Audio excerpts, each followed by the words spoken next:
তুমি জানি না শেষ পর্যন্ত কি হবে তা আল্লাহ ভরসা।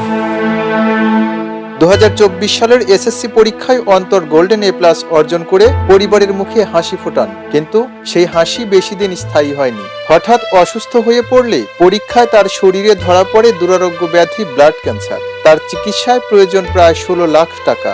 এতেই মুহূর্তেই ভেঙে পড়ে একটি পরিবারের স্বপ্ন।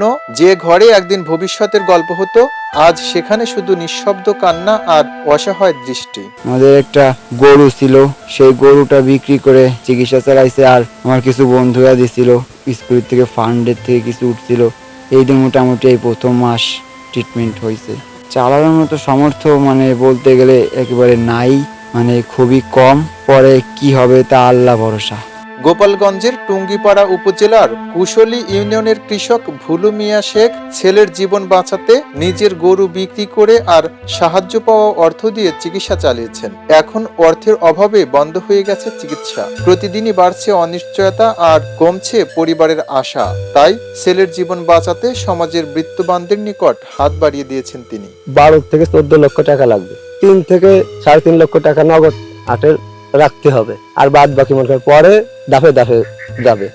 কোচিং করতো আর কি মাস্টাররা, তারা মনে করেন তারা নিজেরাই স্কুলেতে কিছু টাকা পয়সা উঠেছে দেশে, যে যা পারছে তাই। আর নিজের কাছে একটা গরু ছিল, গরুটা বেশি কিনে মনে করেন সেই জায়গায় আমি এই তোমার চালাইছি। আমার ডাঙ্গায় কোনো জমি জমা নাই, কিছু নাই, এই খালি বাড়ির জমিটুকু। একদিন বলছে যে আমি অনেক বড় হব, মানুষের পাশে দাঁড়াবো। আমার এই ছেলের নিয়ে আমার অনেক স্বপ্ন ছিল, আমি অনেক কষ্ট করে পড়ালেখা শিখেছি। একটি মেধাবী মুখ আজ বেঁচে থাকার লড়াইয়ে একটু সহায়তাই হয়তো ফিরিয়ে দিতে পারে তার হারানো স্বপ্ন।